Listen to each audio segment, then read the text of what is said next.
శుభోదయం మిత్రమా. ఈ రోజున మనం ప్రవేశిక రాజ్యాంగంలో అంతర్భాగమే అని తీర్పునిచ్చిన కేసు.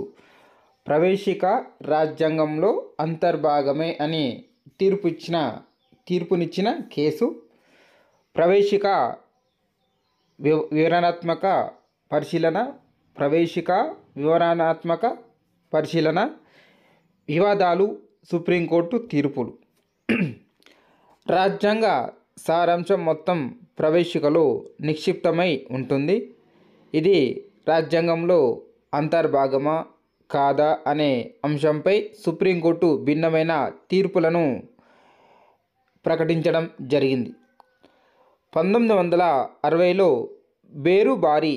బేరు బారీ వర్సెస్ యూనియన్ కేసులో సుప్రీంకోర్టు ప్రవేశిక రాజ్యాంగంలో అంతర్భాగం కాదని పేర్కొంది.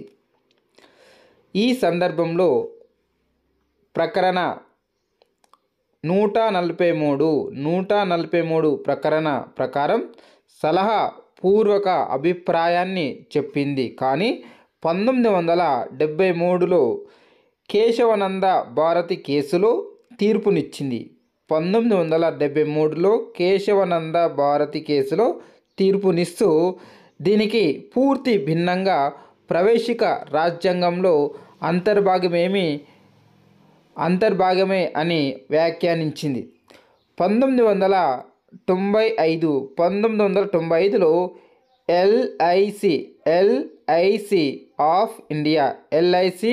ఆఫ్ ఇండియా కేసులో కూడా అత్యున్నత ధర్మాసనం ఇదే అభిప్రాయాన్ని ప్రకటించడం జరిగింది. అదేవిధంగా రాజ్యాంగ పరిషత్తులో ప్రవేశికపై ఓటింగ్ నిర్వహించినప్పుడు కూడా ప్రవేశిక రాజ్యాంగంలో అంతర్భాగం అని డాక్టర్ రాజేంద్ర ప్రసాద్ పేర్కొన్నారు. ఈ అభిప్రాయాన్ని సుప్రీంకోర్టు స్థిరీకరించింది. ప్రవేశిక ప్రయోజనం. ప్రవేశిక రాజ్యాంగ ఆత్మ, హృదయం. ఇది రాజ్యాంగ నిర్మాతల ఆశయాలను తెలుసుకోవడానికి ఆధారం. ఇది రాజ్యాంగానికి సూక్ష్మ రూపం. ఇందులో రాజ్యాంగ తాత్విక పునాదులు ఉన్నాయి. ప్రయోజనాలు. ఇది రాజ్యాంగ ఆధారాలను తెలుపుతుంది. రాజ్యాంగ ఆమోదం తేదీని తెలుపుతుంది. రాజ్యాంగాన్ని సక్రమంగా వ్యాఖ్యానించడానికి న్యాయస్థానాలకు చట్టపర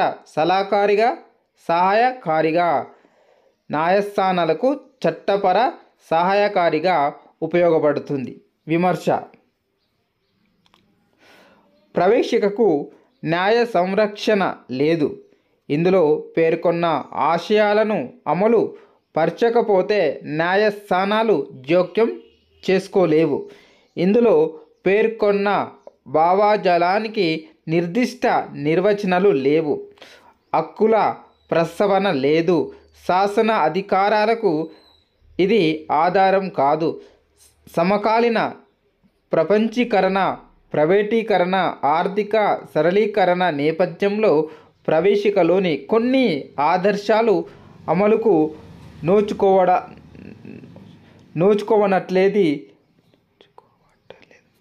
నోచుకోవట్లేదు అని చెప్పవచ్చు. నెక్స్ట్, ప్రవేశిక పరిశీలన. భారత రాజ్యాంగాన్ని హృదయం, ఆత్మగా పరిగణిస్తున్న ప్రవేశిక ప్రాముఖ్యంపై భిన్న అభిప్రాయాలు ఉన్నాయి. ప్రవేశికకు న్యాయ సంరక్షణ లేదు అంటే ఇందులో పొందుపరిచిన ఆశయాలు, లక్ష్యాలు స్వతంత్రంగా అమల్లోకి రావు. వాటిని అమలుపరచాలని పౌరులు న్యాయస్థానాన్ని ఆశ్రయించలేరు. ఆ విధంగా న్యాయస్థానాలు ఆదేశాలు జారీ చేయలేవు. కాబట్టి అత్యంత పవిత్రమైన ఈ ఆశయాలకు ఆచరణ లేదా అమలు చేయలేకపోవడం వల్ల వాటి సార్థకతపై తీవ్ర విమర్శ ఉంది. అయితే రాజ్యాంగంలోని ప్రకరణల భావం లేదా ఆచరణీయతపై సక్రమంగా వ్యాఖ్యానించడానికి ప్రవేశికలోని సారాంశాన్ని న్యాయస్థానాలు ప్రాతిపదికగా తీసుకుంటాయి. ప్రవేశికకు స్వతంత్రంగా ప్రాముఖ్యం లేకపోయినా ఇందులోని ఆదర్శాలను అమలు చేస్తూ పార్లమెంటు చట్టం చేసినప్పుడు లేదా ఆ విధంగా చేసిన చట్టాలను అమలు చేయనప్పుడు న్యాయస్థానాలను ఆశ్రయించవచ్చు. ప్రవేశికపై ప్రముఖుల అభిప్రాయాలు. ప్రవేశిక అనేది భారత ప్రజాస్వామ్య గణతంత్రానికి రాజకీయ జాతకం అని ఎవరన్నారు? కేఎం మున్షి. ప్రవేశిక అనేది భారత ప్రజాస్వామ్య గణతంత్రానికి రాజకీయ జాతకమని కేఎం మున్షి పేర్కొన్నారు. అదేవిధంగా రాజ్యాంగంలోని ప్రవేశిక అత్యంత పవిత్రమైన భాగం. ఇది రాజ్యాంగ ఆత్మ, రాజ్యాంగానికి తాళం చెవి లాంటిదని పండిట్ ఠాగూర్ దాస్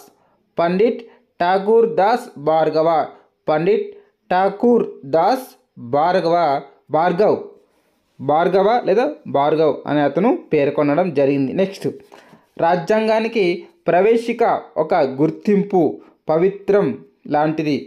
భారత రాజ్యాంగానికి ప్రవేశిక ఒక గుర్తింపు పత్రం రాజ్యాంగానికి ప్రవేశిక ఒక గుర్తింపు పత్రం లాంటిదని ఎంఏ నాని పాల్కీవాలా అని అతను పేర్కొనడం జరిగింది. అదేవిధంగా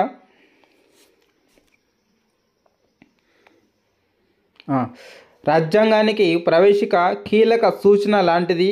అలాంటిది సూచనలు సాధారణంగా పాశ్చాత్య రాజ్య వ్యవస్థలో ఉంటాయి. ఇది భారత రాజ్యాంగంలో ఉన్నందుకు నేను పులకించి గర్వపడుతున్నాను. మరొకసారి, రాజ్యాంగానికి ప్రవేశిక కీలక సూచిక లాంటిది. అలాంటి సూచికలు సాధారణంగా పాశ్చాత్య రాజ్య వ్యవస్థలో ఉంటాయి. ఇది భారత రాజ్యాంగంలో ఉన్నందుకు నేను పులకించి గర్వపడుతున్నానని సర్ ఎర్నెస్ట్ బార్కర్ గారు పేర్కొన్నారు. అదేవిధంగా ప్రవేశిక మన కలలు, ఆలోచనలకు రాజ్యాంగంలో వ్యక్తీకరించుకున్న అభిముఖమని అల్లాడి కృష్ణస్వామి అయ్యర్ గారు పేర్కొనడం జరిగింది. అదేవిధంగా ప్రవేశిక ఒక నిశ్చితమైన తీర్మానం, హామీ అని నెహ్రూ పేర్కొనడం జరిగింది. ఇవి ముఖ్యమైన అంశాలు ఇందులో.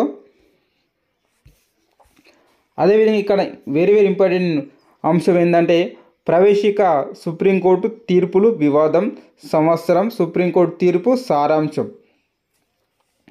ఇక్కడ మనం గమనించాలి మిత్రమా.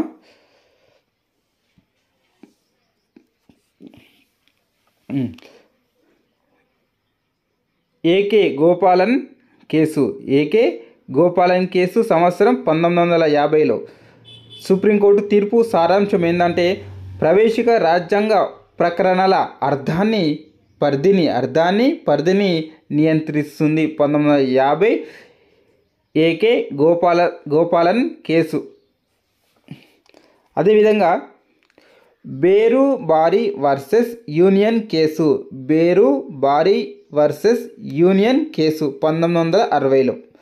ప్రవేశిక రాజ్యాంగంలో అంతర్భాగం కాదు అని 1960 సంవత్సరంలో Berubari versus union case.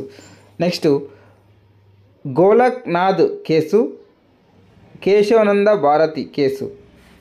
1967, 1973.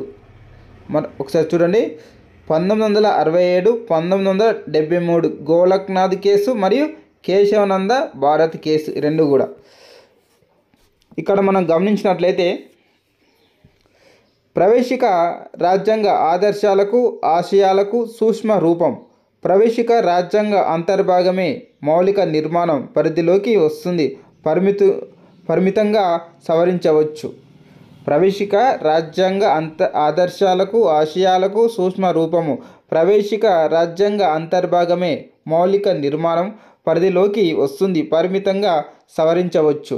Next వచ్చేసరికి Excel Wear case. Excel Wear case 1979 సామ్యవాదం పదం నిర్వచనాన్ని సుప్రీంకోర్టు తీర్పు సారాంశంగా 1979లో పేర్కొనడం జరిగింది. నెక్స్ట్ నకారా కేసు 1983లో నకారా కేసు 1983లో ఎస్ఆర్ బొమ్మాయి కేసు 1994లో ఎస్ఆర్ బొమ్మాయి కేసు 1994లో. Next LIC of India 1995. ఒకసారి చూద్దాం. ఇక్కడ నకారా కేసు 1983లో సామ్యవాదం అనేది గాంధీజం మార్క్సిజం కలయిక. చూడండి, నకారా కేసు 1983 సామ్యవాదం అనేది గాంధీజం మార్క్సిజం కలయిక. నెక్స్ట్ ఎస్ఆర్ బొమ్మాయి కేసు 1994 లౌకిక తత్వము రాజ్యాంగ మౌలిక నిర్మాణంలోకి వస్తుంది. ఎల్ఐసి ఆఫ్ ఇండియా 1995 ప్రవేశిక రాజ్యాంగ అంతర్భాగమని ప్రకటించడం జరిగింది. ప్రవేశిక రాజ్యాంగ అంతర్భాగమని పునరుద్ధరించగలిగింది. నెక్స్ట్